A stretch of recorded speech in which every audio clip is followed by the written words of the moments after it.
Hello and welcome to Take Me Home, the podcast offering a social democratic alternative for the politically homeless. I'm Hilary Salt. And I'm Sebastian Moore. And today we are delighted to be joined by Henry Bolton. Welcome, Henry. Thank you very much. Hi. Hello. Very pleased to be here. Great. I mean, I would encourage people to look at Henry's CV online because when I was looking at it, it was hard to know what to pull out to introduce him. But so an ex-soldier, ex-policeman, ex-international diplomat, and we are so pleased to be joined by him when there's so much to talk about on international issues. It feels like the right time to get you on, Henry. Oh, thank you. Well, we'll find out, won't we? Definitely. Yeah. Thank you for having me. So, Henry, can we just ask you to say a little bit about your political journey, first of all? So that, I think all our audience will be really interested in that. Right. Well, I mean, it's been where it actually all started. I'm not quite sure because I started off, as you said, I'm a former soldier. Ever since I started off life in Kenya in East Africa, so I was born out there. My father was born there. My grandfather is buried there, and the sort of a bit of a military family in a sense because my grandfather was out there as a result of a scheme for injured former officers from World War One to go out to the colonies and establish businesses. So he got a grant to go out to Kenya with his he was 22 and his wife was 20. And they went out and set up a chili plantation in a place called Malindi. And anyway, so we've been over there for some time. Kenya got its independence in 1965.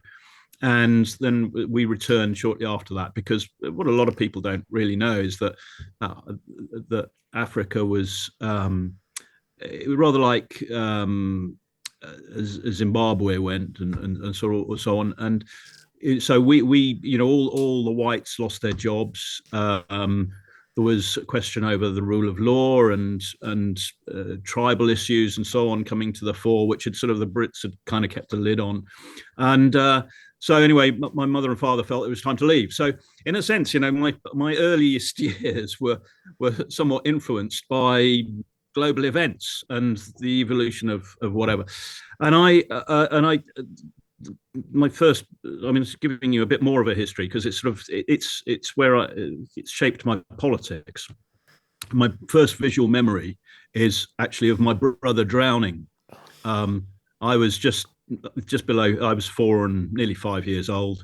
He was just coming up for 2 years old, and we'd been very close because we'd gone through this sort of move together and so on. And it still left still today, huge gap. Sort of 56 years later or so. So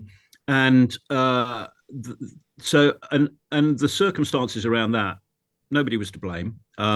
But I look back on that moment and feel that he drowned. We'd been playing, he and I remember this, and he walked off, and he didn't come back alive. So he came back in my mother's arms. And it's, still chokes me up now. Gosh, I can see, yeah. But in a sense, although I wasn't even 5 years old at the time, it's left me with a deep sense of never wanting or allowing myself to be in a situation where I don't stand between harm and those to whom it would be done. Now, in the real world, you can't always do that. And so that's sort of shaped me going into the military. It's why I went into the army. It's why then subsequently I went into the police, and then why I went into I took the opportunity. I was offered it by the Foreign Office. I was never a civil servant, but I was offered the role, or the civil service. The Foreign Office rang me up one day and said, "Look, I'd been to Bosnia, and they said, look, we need somebody with a military background, Bosnian or Balkans experience and police experience to lead all the international police in Croatia, because after the Balkan Wars, the whole police service of the Republic of Croatia, as it had then become, or independent country of Croatia had to rebuild its law enforcement and justice system and so on. And so, I was heading that up. And then Kosovo kicked off, and the Foreign Office then shifted me over to Kosovo. There were about 36 of us Brits. We were sent out there to monitor the fighting between the Serbs and the Albanians. So we were out there, hiking boots, fleece jackets, mountain jackets and everything else, armored Land Rovers. I was liaison to the Serbian police and paramilitary forces, literally with them as they were going out, sort of torching villages and fighting the Albanians. So for 5 months before the NATO bombing. So all of that started to shape, and I'd already been to Bosnia, shaped my whole experience and worldview. But I ended up as a United Nations governor, effectively, and they're called district administrators, of 2 districts in Kosovo after the NATO invasion into Kosovo, driving Serbs out. Well, they left, as part of the agreement after the bombing. And I was asked by the United Nations to take the responsibility on the Security Council resolution for these 2 districts. And we're coming to the politics now, because there was no government. The Serbs had left. They'd been running everything. And so at local government level, we had to establish, I think there were 36 districts. I had 2 of them. We had to establish local government from nothing. So appoint the municipal board, the council, if you like. And I was president. I had to appoint members of the local society to that. I had to also put together the civil administration, which was education, healthcare, public utilities, the whole gamut, much more than local government is responsible for in the UK, and chair the military, NATO, and United Nations police security committee and so on. So all of that, and I had to put together the administration to run that as well from absolutely zero. And I was chief executive. So I was president of the council, chairman of the council, if you like, and presided over it. And I was the chief executive of the local government. Now, this is the thing. The United Nations Security Council Resolution 1244 had sort of instructed us, people in my position, to prepare the local political parties for the first elections to be held around a year later. First local elections, and because there were no political parties to speak of, and they had people had no idea how to set them up, nor did I. So you had to be a quick learner. As a soldier, thrown into that sort of role. So I wanted to study. I needed to study how to do this, and at that time, we didn't really have the internet. It was emerging. So Google wasn't quite what it is now. You couldn't just Google it, the constitution of a political party and so on. How do you structure a political party? I had no clue. So I then, the only way to find out was by joining a political party. So being a politically sort of quite naive at that point, I thought, well, I'm not joining the Conservatives. I'm not joining the Labour. I'm in the middle, the Liberal Democrats. So off I went, and I joined them. And that did give me what I needed to do the job. But as things evolved, I ended up then working for the European Union. I stood for the Lib Dems in Runnymede and Weybridge against Philip Hammond, the Chancellor. But I ended up working for the European Union as Chief Planner for Common Security and Defence Policy. And I was stunned at the detachment of Brussels from the reality of living in the member states. Some incredibly competent, very nice, very pleasant people to work with at the highest levels, well, throughout.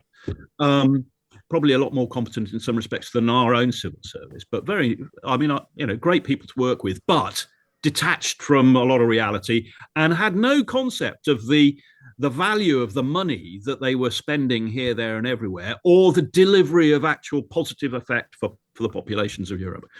And I was really quite shocked by that. And some of the and some of the implications of all of that, which we can talk about if you want. And I at the same time I was subverted in a pub one night in Brussels by a whole bunch of UKIP MEPs. We got very drunk, and I got I came quite wayward and joined, but I was very Eurosceptic by then and joined UKIP. And the thing is there that I felt that when we had the referendum, I wasn't leader in the run up to the referendum. Of course, Nigel Farage was. And we had I already by then, I was seriously concerned that no politician, including Nigel, had presented a vision to the country as to what we were trying to do. Yes, we wanted to leave the European Union, but nobody was trying to explain to the British people why. Well, we want to secure our borders, all that. But what's our vision? Where do we want to be 20, 25 years from now? What is it we aspire to? How do we want to be seen by the rest of the world, and how do we want to interact with the rest of the world? And where does leaving the European Union enable that? Because I truly believed then, and I believe now, that it does. So, in order to do that, whatever that might be, I've got my own distinct thoughts about that vision. We need to be independent in all areas of law, government, and public administration to make the choices, to make the decisions, to exploit the opportunities and so on that enable that to happen. So that's why we need to leave. But we never had that. And as a result, as I argued with Nigel, and as I've argued since very passionately with Nigel, not recently, and others, including Richard Tice, I've said, look, you have presented no vision. And because there is no vision, what we're going to end up with is this vacuum. We'll leave the European Union. Everybody will think it's job done because everybody's celebrating it. And then there will be nothing. And eventually reality will hit the road, and we're going to have to scrabble around and find answers to particular problems that raise their heads, rather than getting ahead of the game and having a clearly thought out sort of roadmap to take us towards that vision. How do we, that should have been what happened. So you get the vision, and then you develop what you need, you want to do out of that. What policies and decisions do you need to have and make to take you on that path? And it feels like we're still scrabbling around, to be honest. We are, because still, to this day, Hilary, no politician, including in Reform, for all their words and so on, they don't come up with a vision for the future. Mm-hmm. They don't extrapolate from that vision a plan. And so, with my contacts in the European Union, I actually had a meeting with a very senior chairman of one of the I won't say which committee, but it involved the 28 ambassadors of the European Union, subsequently 27, of course, and the European Commission. A very important committee, and he became a good friend of mine, and we met in London. He was in London, and he said, it's absolutely amazing. He said, we were absolutely terrified that if you did leave, then you would just have you would swamp us with all of this plan, these objectives, how you wanted everything to happen. And all you did was talk about lily pads. And the lily pads that were talked about by Theresa May et al. And everybody, and still are to an extent, were actually the negotiating positions whereby where the Brits, in that whole negotiation about the withdrawal agreement and so on, was all, what is the London's perspective was, we don't want the political risk of going to Brussels and them saying no. So the first step is to identify those things, those areas that they are likely to agree to things on. And then we will formulate our requests based on that. So it's not based on what we want to achieve or our plan or our objectives, but what Brussels might agree to, so that they don't say no to anything. You're losing us a little bit here now, Henry. So just explain that reference to lily pads. Yeah, the lily pads. I don't remember this. Right. Well, so there was a lot of conversation when we were after the referendum. There was a great deal of negotiation with Brussels as to what should happen next. How do we actually extract ourselves from the European Union? Where do we stay linked, and in what way? And in what way do we sort of diverge, and so on? And the negotiating position of the United Kingdom was, well, we are going to Brussels and asking them for their facilitation of what we want. But because London didn't have a clear idea of what we wanted in terms of trade or security or sort of rule of law or justice, cooperation and whatever, food standards, you name it, because we didn't know what we wanted. We went to Brussels and said, what would you like us to do? Where would you like to still have those relationships with us? And in what way? Does that make sense? And so what we were, before placing our negotiating position, before defining that, we would say to Brussels, what is it you would like us to do? Do you see what I mean? And so we defined an area of confidence of agreement. Does that make sense? Before saying what we wanted to do. Okay, yeah. Does that make sense? And in civil service and terminology at the time in London, those areas that we defined as something that we can agree on were called lily pads. Oh. And London was the frog, which would leap onto the lily pad. You don't want to miss the lily pad because otherwise you end up in the water.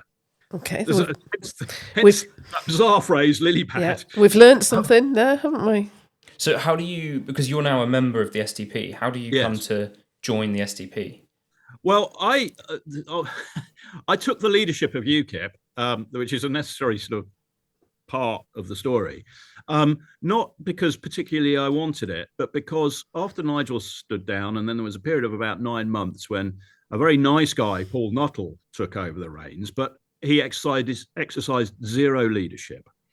And as a result, the party fragmented. It was brought together under one cause, leaving the European Union. So it brought together a whole disparate array of political ideologies and opinions and whatever, and motivations.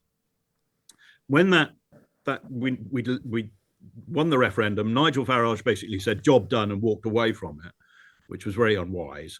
But the party started to fragment because Paul didn't give it another direction.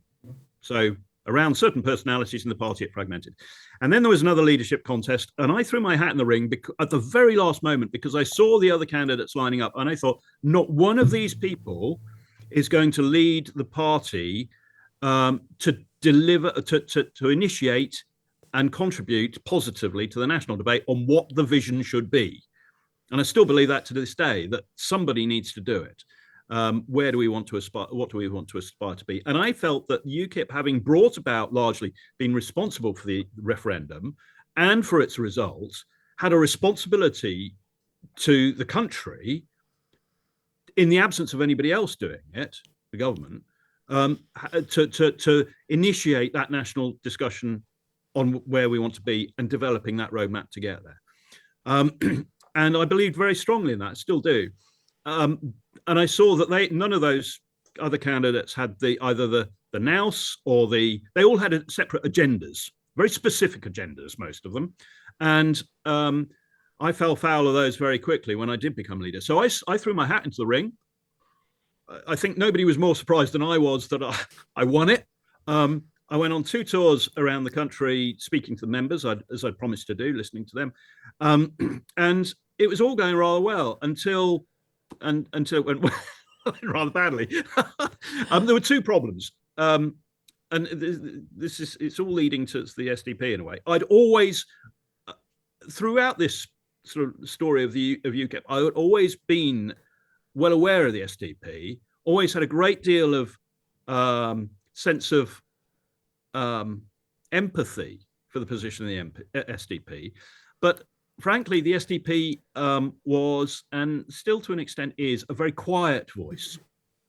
And if you want to make a change, if you want to get into, I had an opportunity to go UKIP way, and to project my opinion through UKIP at that point, which is what I chose to do.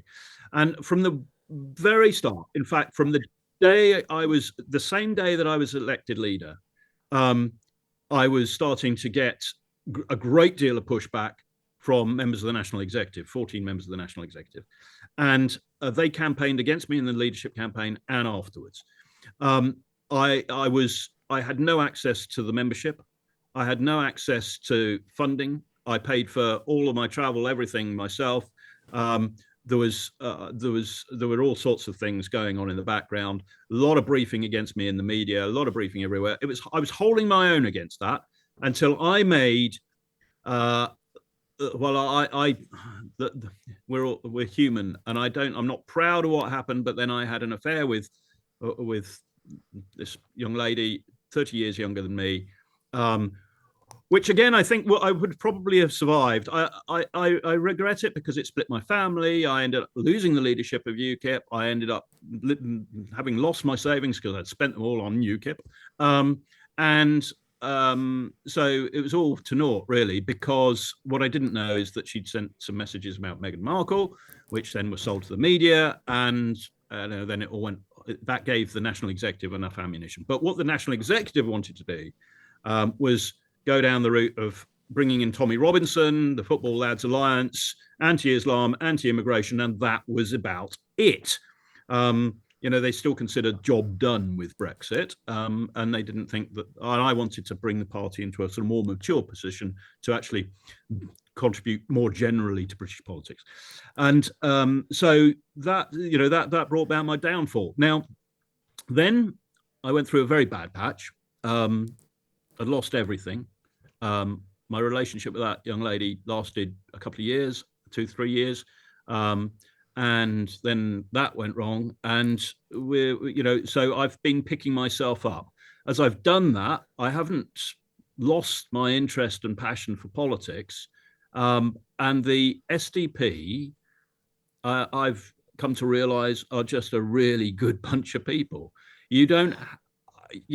Maybe it's because it's not that large a party, if I'm honest, but you share, and I share a belief with you that, we need to look after the United Kingdom. We need to reindustrialize. We need to be self-reliant. We need to interact with other nations on areas of common interest and concern. Absolutely. And you also, one of the things that was always a point of friction in UKIP between me and others was, I believe fervently, as the SDP does, that there are certain areas of public services, infrastructure, and so on, that really do need direct government involvement. Yeah. I've lived in many other countries in my journeys through life, including Austria and Germany, and they benefit greatly from having public services and utilities that are orientated not to delivering dividends for shareholders and so on, but to delivering in an empowerment way to the greater private economy. And whether it's railways, whether it's energy, whether it's water, I've always believed that, always. And so that's something that I think is fundamental. If government's not empowering the rest of society and commercial and business activity through providing that framework, that the skeleton and the blood vessels and so on that fuel it, that enable it to live and thrive, then you're always going to be struggling. So I think, and the SDP is pro Brexit, but we've got to do it in the right way. So it's all there. And the only reason I didn't go SDP before is because I got snaffled by UKIP. So it's great to have you, Henry. I was going to say, the other thing to say is that just as a leadership style, William, who I've had the great pleasure of meeting a few times now, what a lovely bloke, really. And he listens, and you all listen. And so many other politicians are either too arrogant or aloof or insecure to listen, or they're too ideological to listen. But the SDP is, to me, a thinking party, which. So one can sit down and discuss, and your ideas can evolve, and I think that is something that the whole of British politics could learn from. So there you go. So it's fascinating. I will echo Hilary's remarks. It's great to have you in the party, and I think we've got a lot of work to do. So I'm very excited. I wanted to ask you before. I know we're keen to move on to talk about diplomacy and everything, but I wanted to ask you just first. what drives you? What gives you that motivation? Because I think you'd be forgiven for saying, "Look, I've done my bit, and I've got the scars to prove it, and I can now step back." But you don't do that. You're sort of getting involved and being a voice. So what gives you that motivation? I get upset. I get upset just thinking about it. I get very emotional, and that's goes back to Afghanistan and Kosovo, really. Which sort of triggered a sort of, I just let it go. But I get very emotional, and over, not angry, not, but I get upset when I see injustice, inefficiency, and I see people suffering, and I day in and day out. Whether it's my mother, who, bless her heart, she left us about 2.5 years ago, but she had bad arthritis in her fingers. But everything that she had to do was going online. She didn't know how to use an iPad. She couldn't, because she'd lost the feeling in her fingertips. She couldn't reuse it properly, and things were getting more and more complicated. And and for me, I said I went through a very bad patch. It's just, there's so much. If you are on top of everything, if you have a bank full of money, and you can pay all your bills on time, and it's all flowing out of your bank account, you don't have to watch every penny, then I suppose life can be, is fairly smooth. But that's not the majority of us. The majority of us are finding life more and more complicated, more and more complex, and therefore more and more stressful. And that upsets me, because that's fundamental. It's about people's happiness. And I've always said, I was saying this to Nigel Farage, and I still, again, I've always said it.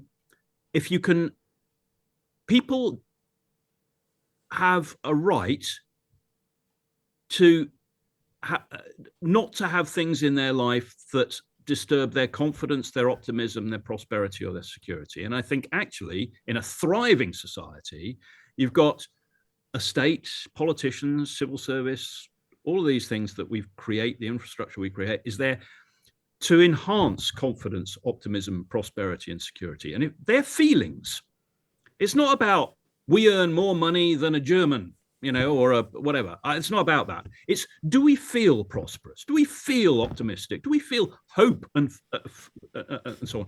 And I think the general answer to that question is no. And that upsets me, because there is no good reason for it. None. We've got politicians spaffing money on pet projects and ideologies and so on. They are not thinking about the ordinary person who is struggling, because no longer can one householder support the family, pay the mortgage, pay the bills, and so on, whilst the other looks after the children or whatever. I mean, I'm not talking, the sort of the old sort of school sort of male female sort of job descriptions in the home. I'm not talking about that. I'm just talking about the pressure. No longer can families sit down and have breakfast together or have dinner together, and we're all suffering for it. And it upsets me. It doesn't anger me. It upsets me, because there are other people who just simply are out of touch with that. So there's your motivation. And until I lose the energy, which probably will happen one day, and until I lose the passion, and until that's for some reason I can't think that way. Maybe not far off. I'm going to continue, and it is exhausting. I've said to friends, look, sometimes I wish I could just, take a tablet and sort of eject this political thing out of my blood, but I can't. Okay, well, I think we're very happy that you're still very keen to make a difference, and hopefully you can do that within the SDP. I would like to help. Can I move us on to? I think the thing we wanted to really talk to you about, Henry, given all of your massive experience, is given the very volatile international situation. We wanted to just explore a bit some of the problems there. So, You were indicating that there's a problem, perhaps not just about defence spending, which I think everybody's talking about, but a kind of wider problem about foreign policy and diplomacy.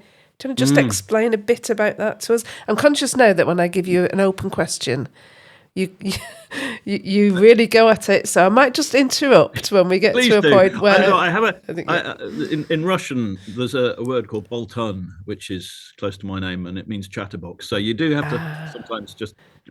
You're not going to offend me if you say Henry. Come on, move on. Do you know I am from Bolton as well? That's the other connection here. A lot of good people are.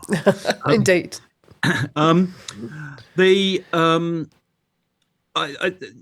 think the foreign policy can be about nationalism, which I'm going to stick my neck out here and say, which is really what Trump is doing in terms of his foreign policy, because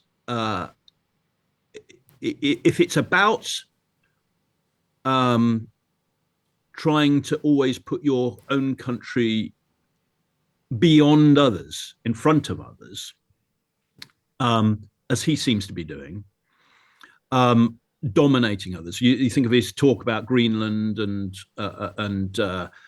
Canada, and trying to dominate other countries. Now that to me is nationalism. It's not putting America first. It's putting America, it's suppressing everybody else, putting everybody else down, and exploiting others. And I think that's one way of approaching a foreign policy. Another way, and to a large extent, Russian foreign policy is about that. Having worked with both countries, the senior diplomats at Deputy Secretary of State level in Washington and Deputy Foreign Minister level in Moscow, having worked at both, they're both very different, but in that sense quite similar. Or your foreign policy can be about a more protective, in a diplomatic sense, defensive, without being insecure, approach to life, which is about, look, we have our interests, and we've got to look after the British people, but actually it's about protecting that. It's not about trying to exploit others or gain advantage over others. It's about working collegially with them, but protecting our own interests in doing so. So those are two subtle differences, and they rub up against each other quite strongly. There's a lot of friction there in some of the fora that I've been privileged to participate in. One in particular is relevant to the present situation. It's the OSCE Permanent Council. Now, the OSCE is the Organization for Security and Cooperation in Europe, and it's 57 participating countries, all of which maintain a permanent representative, ambassador level with a staff in Vienna. So think of it like a United Nations type of setup, but they deal purely with conflict prevention, conflict mitigation, and post-conflict reconstruction politically, and so on. And they look very much. Why is that a bunch of initials that we're not familiar with at all? That's a very good question.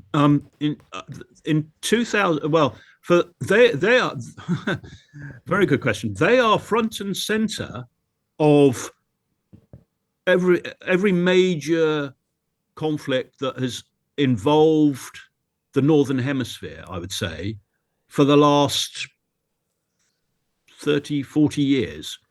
And so it's a very good question. What happened was in 2008, the Labour government decided to pull back on the funding for it. They felt it was. I travelled with the Secretary General, in fact, to London and had a conversation with the head of the Director of Policy for the Foreign Office, trying to persuade London to do otherwise. But London's perspective was that this was a human rights organisation and an election monitoring organisation, which it does. But that there was no other relevance there in terms of security. They could deal with NATO. This was a fundamental error, because when you get NATO involved, you're talking about real prospect of military activity. You don't want to go that far down the road. And the job of the OSCE is to ensure that tensions, conflicts, whatever, diplomatic, political conflicts don't reach that point. And so there was a major, the UK had contributed, I think it was about 18% of the OSCE budget until then. And with pulling that out, seriously weakened not only the funding but also the status of the organisation. We're just talking generally here, so tell me if you want to jump on any of these things. But there's an interesting element to that, because one of the things that motivated Tony Blair's government in pulling the funding out of the OSCE was that concurrently to that was a great deal of talk in Brussels about expansion of EU foreign policy capability, setting up European Commission offices, embassies around the world. I think there's 147 of them now. The creation of a European army, a gendarmerie force, and the army and the gendarmerie force, as far as the European Union is concerned, is a way of giving more credibility to their foreign policy. So it's not actually about going out war fighting and so on. It's about, if you've got an army, if you've got a gendarmerie force or whatever as a lower level intervention, then you get more of a say at the table, in terms of foreign policy issues. And that's absolutely true. You do. But Tony Blair was not shifting, but the European Union wanted to exercise more authority on the behalf of the member states in all areas, whether it's trade, defence, foreign affairs. It's called the Common Foreign and Security Policy. And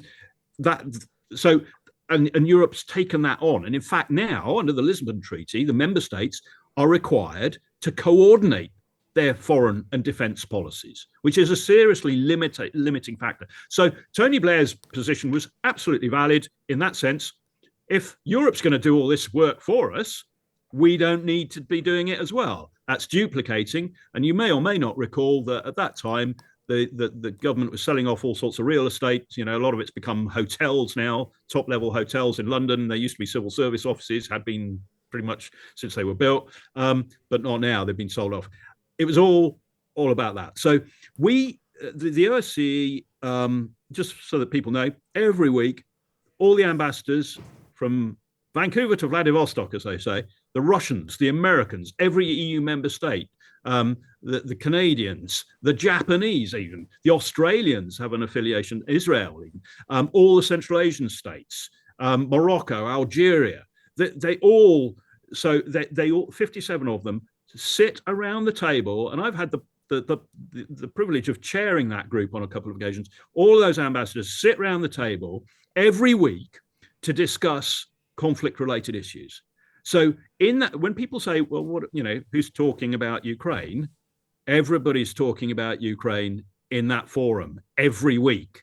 And there are breakout sessions, and there's sort of all sorts. This is all conducted in the Hofburg Palace, by the way, in Vienna, which is a super venue for these things to take place. And there are always breakout, always there are bilateral and multilateral groups of ambassadors who go off to talk about various specific things. And its job is crucial to Northern Hemisphere security, because so many things are ironed out. So many conflicts don't go hot because that forum exists. And there are people like me and so on who would negotiate and mediate in those discussions. And it's tremendous. But why is this gone wrong? I think it's with Ukraine and so on. It's a long story, Hilary, and now it's been made more complicated by the Trump administration. So we're not specifically talking about Ukraine, I know, but sometimes diplomacy does fail. With the best will in the world, with everybody's passionate engagement to try and avoid conflict, sometimes it happens. And when it does, then the fallback position is, frankly, to have enough strength to provide a sort of cordon sanitaire around that conflict, to prevent it from expanding. And very rarely does diplomacy actually have a role in that. Not much of a role. It is about whether on the periphery of that conflict, expansion for any of the belligerents, if that expansion of conflict would be eye-wateringly painful for them militarily, or is beyond their capacity to deal with it, just geographically, logistically, or whatever. It's only when one side or another, and I think this is important to note, and in every conflict that I've been involved with, which is too many, but it's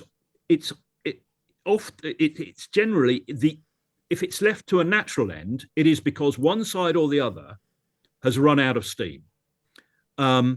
Political steam, military steam, economic steam, but run out of steam.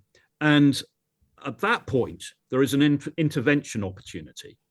At that point, a third party, whether it's a country, an individual, or an organization like the OSCE, can jump in and go, right, okay, let's talk now. And you've got to be in constant contact to enable that to happen. And again, the OSCE fills that role. So I think that's what the European leaders were trying to do on Sunday, was trying to be in a position to exploit that opportunity should it arise. Has it arisen, or are we still waiting for that? Has that opportunity arisen?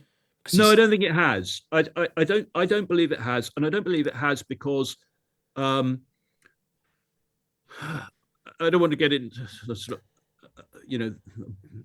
an argument with people who are watching this as to it all, but the one leader who has not yet called for peace and an end to hostilities is Vladimir Putin.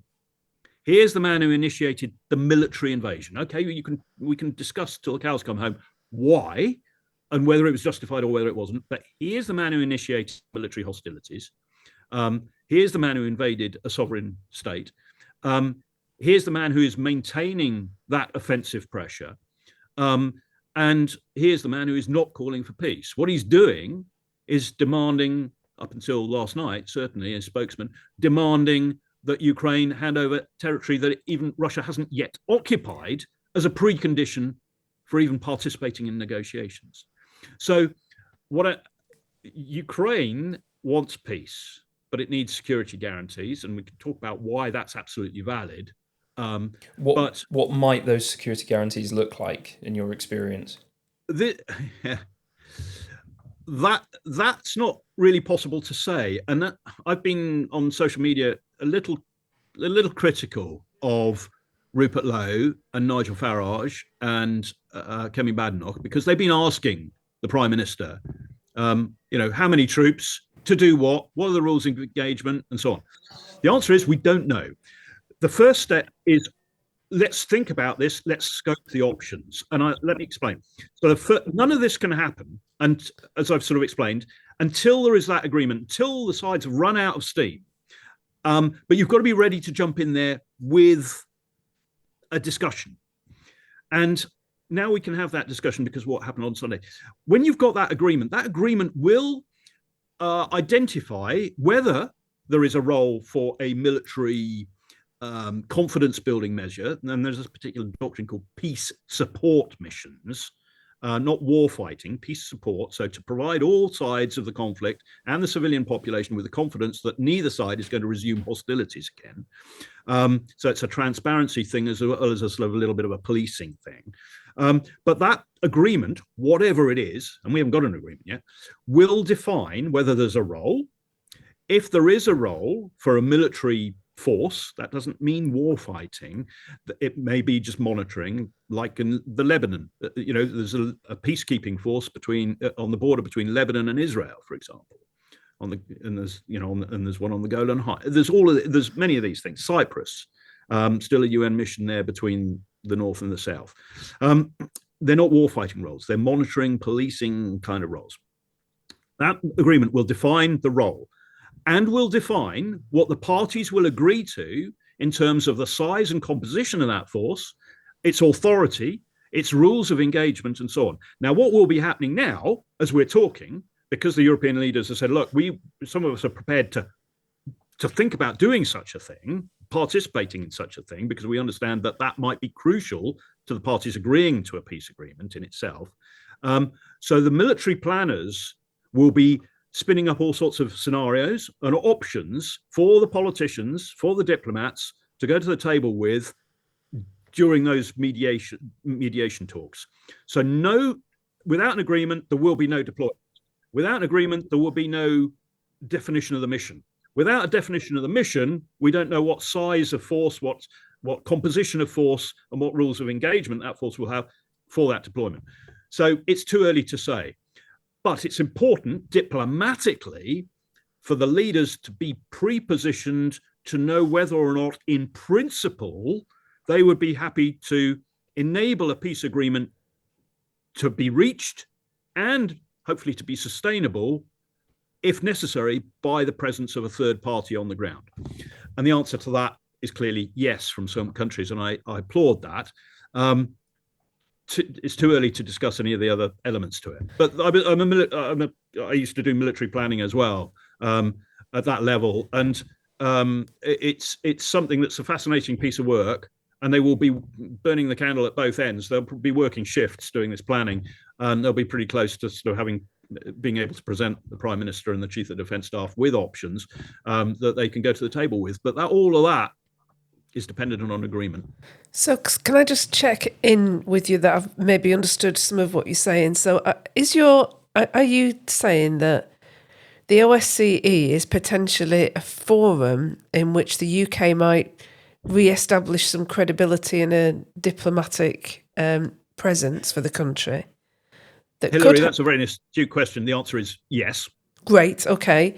And if that is a way for the UK to almost start to reinvent itself on a world stage, does that feed back into the earlier thing that you were saying, that there's a real problem now and that there's no vision for the UK? Could those two things mesh together?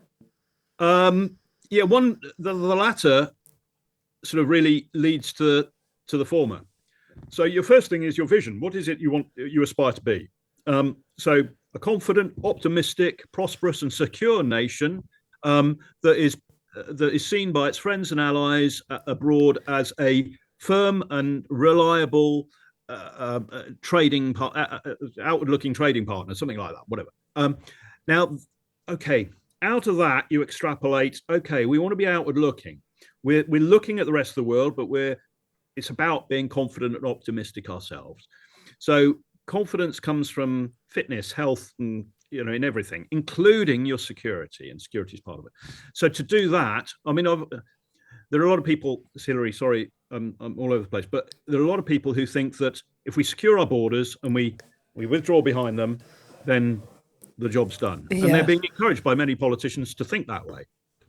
And the media, it's very easy thinking. But actually, all of these things that impact on us at home come from abroad. Whether it's illegal migration, whether it's cocaine, whether it's heroin, whether it's illegal firearms, whether it's Russian cruise missiles, whether it's whatever it might be, fake goods that are below standard and going to electrocute you. These are things that come across our borders into our homeland. But when they get to our borders aren't a big, 60-foot concrete wall with minefields around them. We don't want them to be like that. So we've got to deal with many of these things upstream, beyond our borders. And that means if we don't want conflict to visit us from nearby, then we need to try and mitigate that risk by trying to mitigate any conflict that does start to poke its head up. And so that requires us to engage in the rest of the world. And if we want to be seen as a nation, this is a conversation that the nation has. I've got my own opinions, but the nation needs to have that conversation. Do we want to be seen as a power and influence for good? And how do we define good? Human rights, justice, freedom, democracy around the world. If so, how do we do that? We can do it in a sort of Trumpian way. We can impose our will on other people. Our way is best, and we're going to try and impose that. To me, that's nationalism, where we think our way is the best, and we're going to impose it. We're going to get the rest of the world to follow it. Maybe Britain was like that 150 odd years ago, but not now. Or we can say, look, we're just going to use our influence, be just a good example. But to do that, we have to have that communication with the rest of the world so that they see that example. So we project it, we give them ideas, we help to support them to develop those ideas if they want to, not in the Afghan way where we try to change a society, that wasn't really ready or wanting change. So that requires us to interact. And then we say, well, where are our opportunities to interact? And the OSCE is certainly one.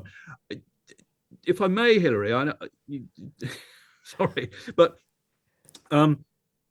with Brexit, there was a great amount said that we are stronger, our voice internationally is stronger on the world stage in the European Union. That is absolute rubbish. And the OSCE is a great example. I think it's Article 38 of the Lisbon Treaty, as I said, requires the member states to coordinate their foreign policy. Right. Well, the way the OSCE Permanent Council, this crucial council, operates is that there's an agenda for every meeting, even if it's an extraordinary sort of emergency meeting. And then there is an opening statement made by any ambassador who wants to make it at the beginning of the meeting. And then you have a discussion on that agenda item. And before the Lisbon Treaty, the British ambassador could sit there and go, right, this is what Britain thinks, the opening statement. And every EU member state would participate openly in the debate and discussion during that agenda item.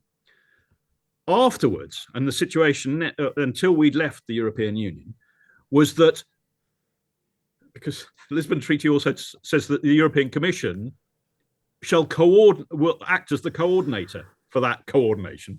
So before the meeting of the Permanent Council, the 57 ambassadors, including the British ambassador, the EU ambassador, the European Commission ambassador, will convene a meeting of all the EU member states and say, right, this is the agenda, right, what do we want to say? And they will agree amongst themselves a common statement, which if Malta says, sorry, we don't sign up to that, it doesn't get said. Okay, no matter how passionately the Brits think it. Then that common statement that's been agreed is read out not by a member state ambassador, but by the European Commission ambassador at the Permanent Council.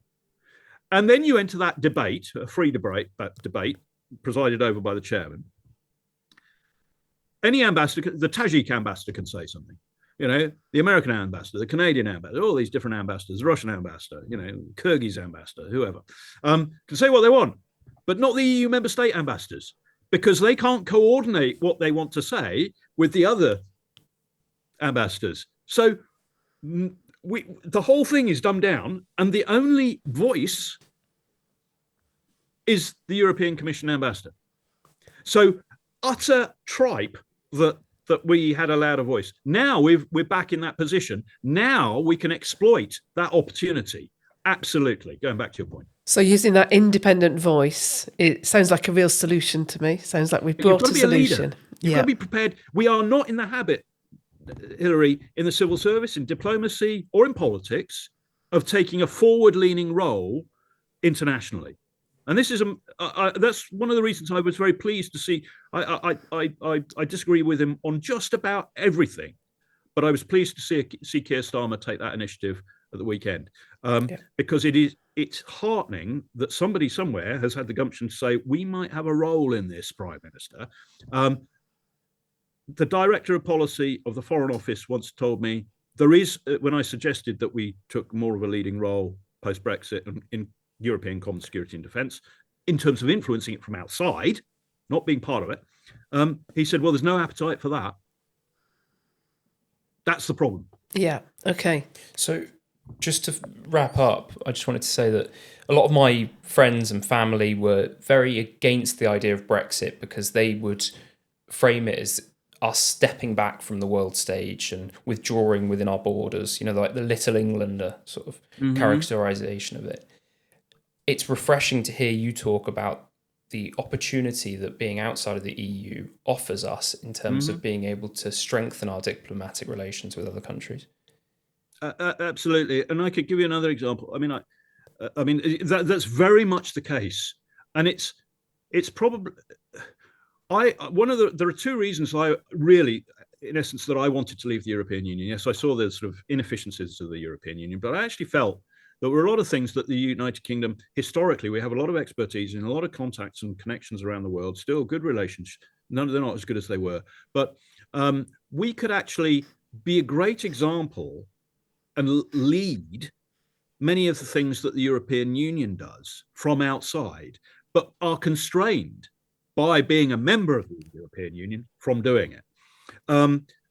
Yes, we're not at the table in Brussels, but actually that's a constraining factor rather than an empowering one, generally speaking. The other thing is that I tell you what, speak to a local councillor on a district council and ask them whether they get overwhelmed, whether they feel empowered being part of that local council, or whether the officers of that council overwhelm them with paperwork about planning applications and God knows what, and they find it very difficult to get ahead of the game. Right. Imagine that being the case for heads of government and ministers sitting around the table in Brussels, because the European Commission does exactly that with them. And they find it very difficult to get ahead of the game. They're led by the European Commission rather than lead the European Commission, however it looks on paper. From outside that, you're not encumbered with all of that.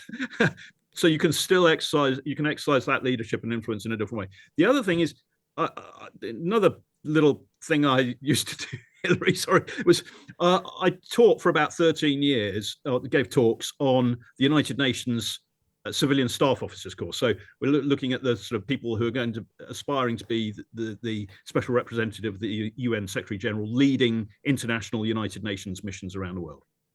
And I met on one of those courses a guy from Kenya who, my country of birth, but he was the head of crisis management in Kenya. And he told me a story. He said, until 2002, and I think he's got the date wrong, but anyway, 2003, I think. But anyway, the British ambassador could always be relied upon. Now, I don't know whether this is true, but this is something he told me. The British ambassador could always be relied on. He said if the German ambassador or the American ambassador, came to see a minister, a Kenyan minister, then they would know ahead whether this was to strong arm them or something. And the Germans and the Americans, so he said, had a reputation for doing exactly that. We'd like you to do this, but if you don't, we're going to do that. And he said, what would happen is the minister would pick up the phone to the British ambassador and say, look, George, would you pop round for a cup of tea? I've got the German ambassador coming in later, And so the German ambassador would arrive to give this minister a bit of a talking to and strong arm him. But the British ambassador would be sitting there drinking a cup of tea and would say, oh, I'm sorry, Minister, I've overstayed my welcome, I should leave. And the minister would say, no, Ambassador, you stay. I'm sure Hans won't mind. You stay.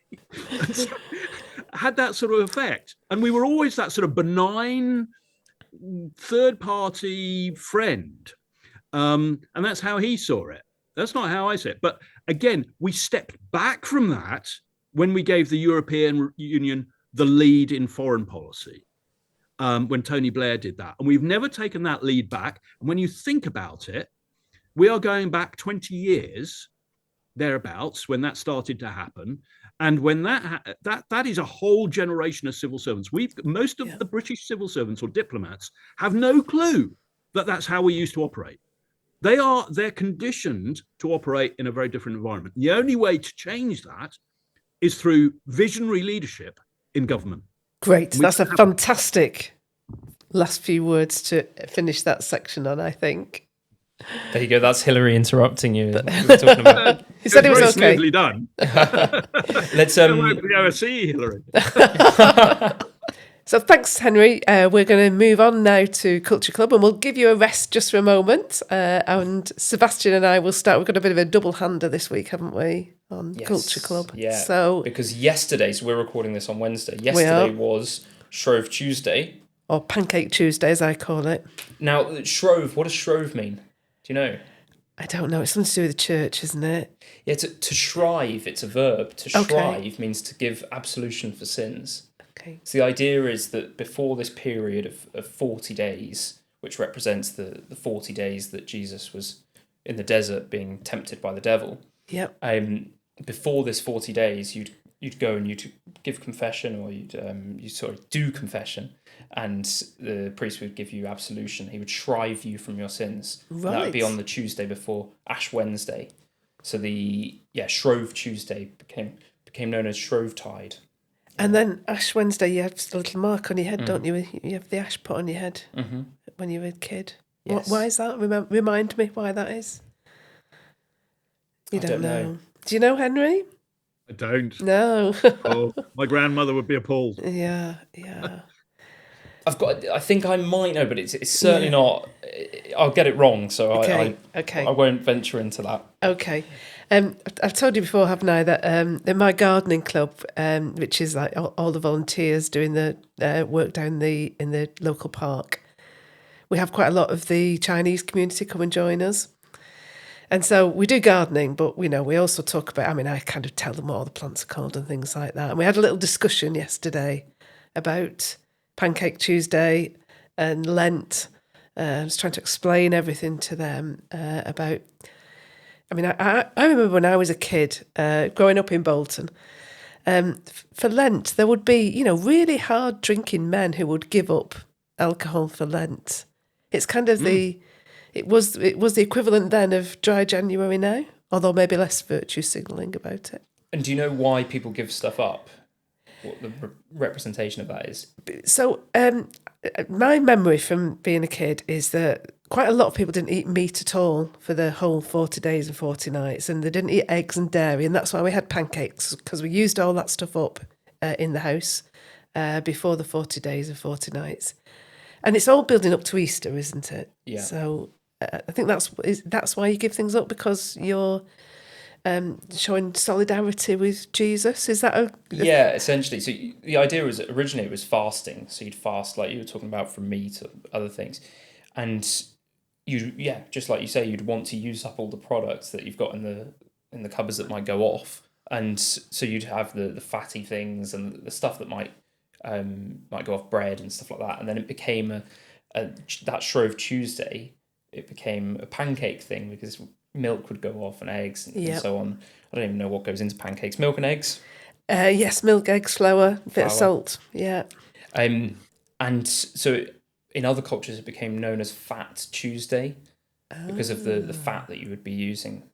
Okay. Mardi Gras in French. Have you heard of Mardi Gras? Yes. Yeah. That means Fat Tuesday. Oh, does it? Yeah. There you go. There you go. Learn something new every day. Every day's a school day. Whilst you've been chatting, I actually Googled the Ash Wednesday. Yes, go on, tell us. Yeah. And apparently, from biblical times, wearing ash was considered a sign of Google's gone off now. Of repentance. I've forgotten the word. Right. Repentance. Okay. And actually, when I was a child, and I this is a good sort of good moral habit, really, a self-reflective thing, isn't it? You go without, other people. This is rather what I was saying earlier. Other people go without and they have difficult lives, often many are much more difficult than our own. And we've all done things that maybe we were a bit selfish, a bit self-centered, or we were whatever. And the idea of taking some time to reflect on that is, I think, a healthy thing to do. It's not that necessarily that you make some sort of pledge, I suppose, to change, but if you're aware, it's about self-awareness and emotional intelligence, I suppose, and it's encouraged. And it goes back to what I was saying about our households and families being just too busy.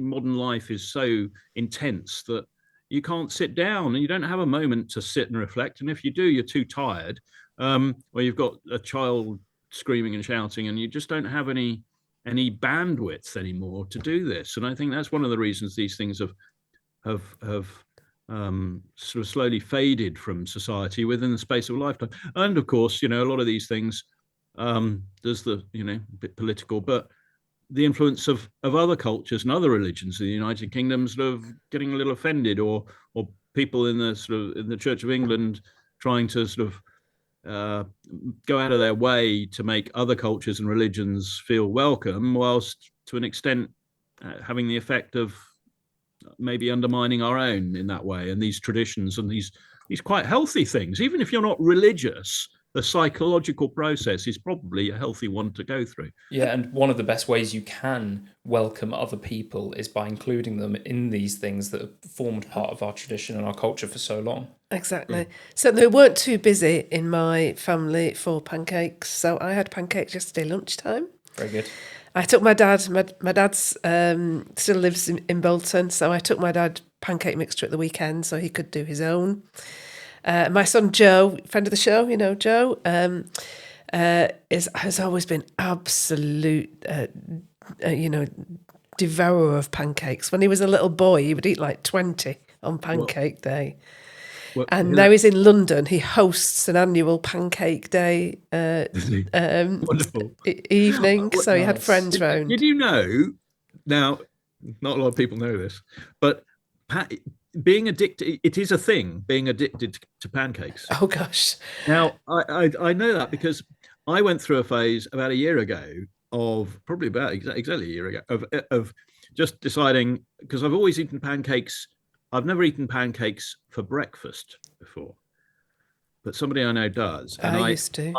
I was introduced to that, and since then, I went through months of not wanting to eat anything else apart from pancakes. But here's the crucial question for both of you, if I may. What do you eat on your pancakes? Sugar and lemon. That's all. You're only allowed sugar and lemon. So Correct. Well, good. So last my year, sort of people. so an Indian friend of mine, she cooked pancakes last year, and I said we've got to do Pancake Day, and she said okay, yeah, I'll do pancakes.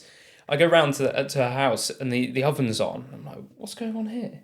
And there's pancakes in the oven, and it's like a deep pancake with berries in it and stuff. And I said, no. We do them in the pan, and we do lemon and sugar. That's the way it's done. That's it. Quite right. Correct. I mean, because this again, I don't want to talk about Donald Trump anymore, but the American pancakes are taking over, aren't they? And you get Nutella spread all over them, and and this isn't the same thing. Not the this same is thing a at different all. culture doing a different thing. I don't ban judge it. That's why I say ban it. Yeah. It's not as good as the British pancake. Exactly. With sugar and lemon. No. So, Henry, did you want to bring something to Culture Club? Oh, good Lord! Do you think I'm cultured enough? I struggle a little bit with this at the moment. But oil painting. How about oil painting? Lovely. I do some oil painting, and I went through, I think I said, a very bad patch a few years ago. And my ex-wife, I spoke to her on the phone, and she said, "I'll tell you what, look, do some painting." I said, "I haven't got any money to buy any paintbrushes or anything. Didn't even have the money to do that." And she said, "Look, I'm going to send you 80 quid. Get yourself down to the shop and buy some paintbrushes and some paint." And I did, and I've been painting ever since. And it is the most therapeutic thing in this mad, topsy-turvy world that is almost unbelievably crazy. You can disappear into your own little world, shut all of that out, and just paint. Well, I just paint. I do landscape stuff. This one. Oh yes, do show So us. Can't quite escape from politics because that's that's beautiful. It's fabulous. But so you end up, it's a fabulous escape. Now, and if we want to link it to international events, isn't it a shame that President Putin has walked all over the reputation of Russia, their composers, their artists, the Bolshoi theatre, the ballet, some a history and a culture, that's just almost second to none, second to ours, of course. But it's such a shame because it's something that you can really escape into, whether it's music, Rolling Stones or whatever it is, painting or cooking pancakes. Mm-hmm. I just think, wouldn't we all be more happy if we spent a little bit more time thinking about those sort of issues?